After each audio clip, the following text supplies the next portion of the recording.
peak moment. So, peak. Hopefully people enjoy it. I do, I love it, but some people are like, no, just get on with it. I feel like this is a question you should have practiced for. Yeah, a little bit. Sorry about that. Please repeat, go. Really hard question.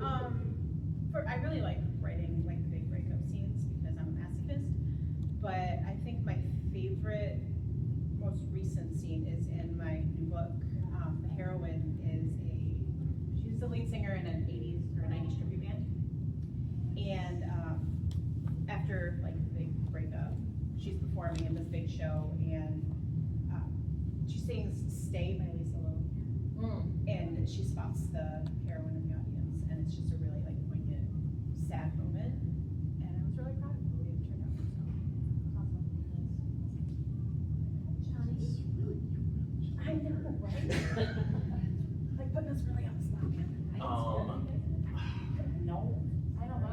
So I would probably say that my favorite is when I was writing this one, I had like a big climactic battle at the end of the book, and it was really difficult to go through all of it, and I needed something in the middle to break it up. I needed to find a way to just kind of give a reprieve to the characters and to me, because dear God.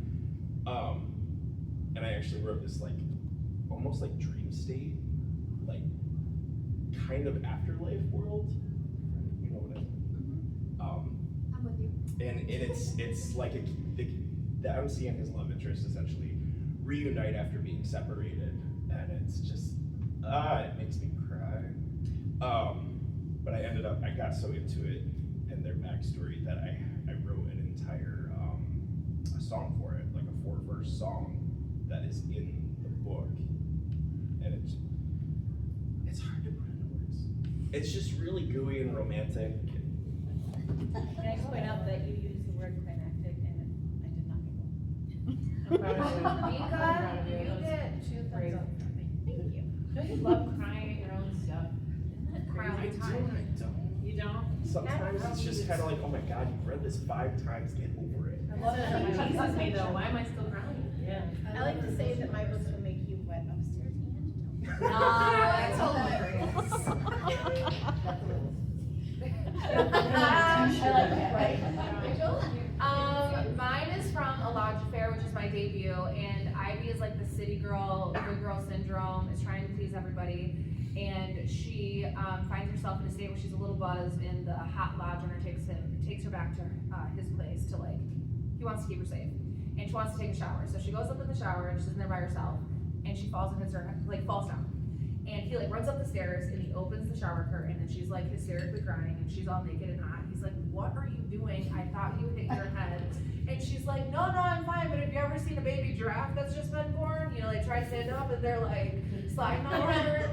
And that is something that I don't know where it came from. I don't think I've ever seen a baby giraffe. But when I was writing it, I'm like, this is good. I love that scene. Like, he doesn't want to do anything with her because she's like drunk and he's like, I don't have sex with drunk women. She's like, what about buzz women? What about those rules? And it's just like the first time they're kind of intimate, it's just so fun. Okay. It's not so much a specific scene, but the character, how they evolve with their romance, and I had really struggled with which guy she was gonna pick so much that I was like, maybe I'll just kill off the high school boyfriend, because I felt less guilty about making the choice. I know, but he's still alive, he's in the next one, but. Never have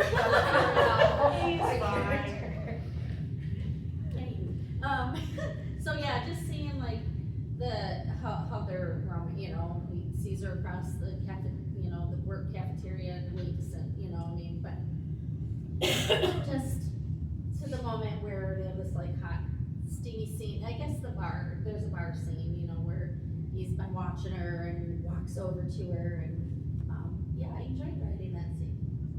Although my mom didn't. Anyways, Awesome. All right, at this point, I'm going to open it up to audience questions. Does anyone have a question? I will give you a sticker if you ask a question, because I will bribe people. Hands up already. Or actually, what about flowers? Do you guys want a rose if you ask We'll a question? ask. And I have novellas. I'll give you a novella if you ask a question. Yes. Well, you can have it for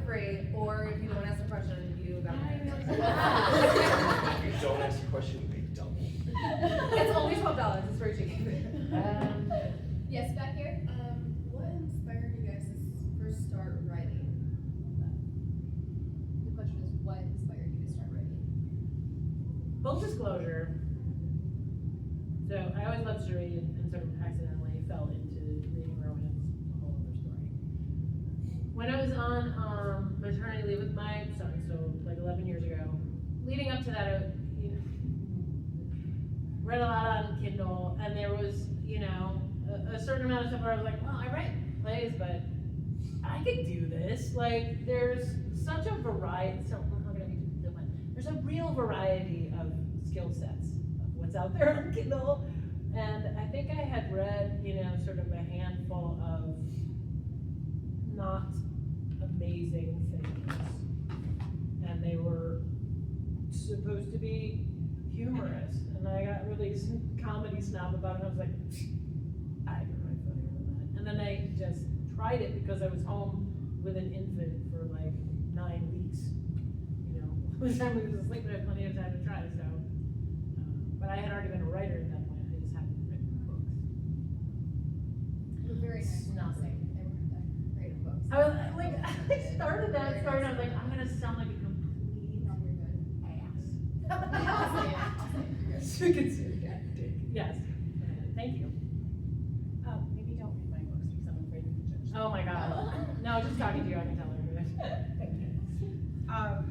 So I think, like a lot of writers, I was a voracious reader growing up. I stole my mom's Harlequins when I was way too young to be reading them.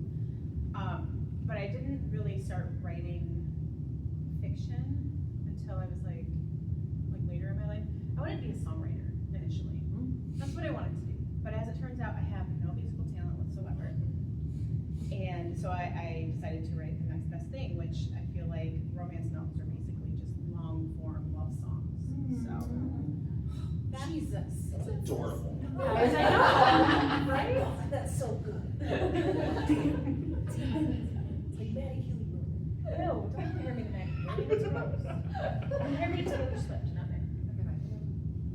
Anyway. I feel so old. Yeah, no, we've had, let's not talk about the. Who's better when you're in the voice memo 90s? Like I got from Rachel a couple weeks ago. Anyone wants to talk about Taylor Swift and Maddie Gilly, I'm your girl. If you don't know who that is, I'm so sorry. I know one of them. The 1975. Obsessed. Yep. Anyway, so yeah, I decided to write romance novels because I have no musical talent, basically. I want you to just, John? someday when someone asks you that, just say that. That was so good. Like, just- Yeah, that was pretty amazing. Oh, I just meant the last part. I decided to write romance novels because I have no musical talent. Approach Oh, like with that- no None context. of the Yes, beautiful no context. part of it. Okay. That's hilarious. That would be so confusing. It's like writing a letter. I'm like, well, we're not gonna read her book because that made no sense. But then finish with the wet up and down. There you go. Now you Y'all polish So my like pitch for me, thanks. Button on the number. I've actually been writing and creating characters and telling myself stories since I was like little. It's just popped into my head. I tell myself stories to fall asleep. I was very uncertain of myself though. I didn't like sharing any of my stuff. I didn't like putting myself out there like that. And then a few years ago, I had some pain issues that crippled me for nearly a year. I didn't know what they were. I kept getting tossed around doctor to doctor. Nobody could give me an answer. It turned out it was my gallbladder, but nobody would believe that because I'm a guy and I didn't meet the right requirements. And so I spent almost a year and a half in crippling pain. After that was finally gone and I found someone to get rid of it, I kind of just like a gun or a bullet out of a gun. Like I was like, I got all the shit I want to get done now.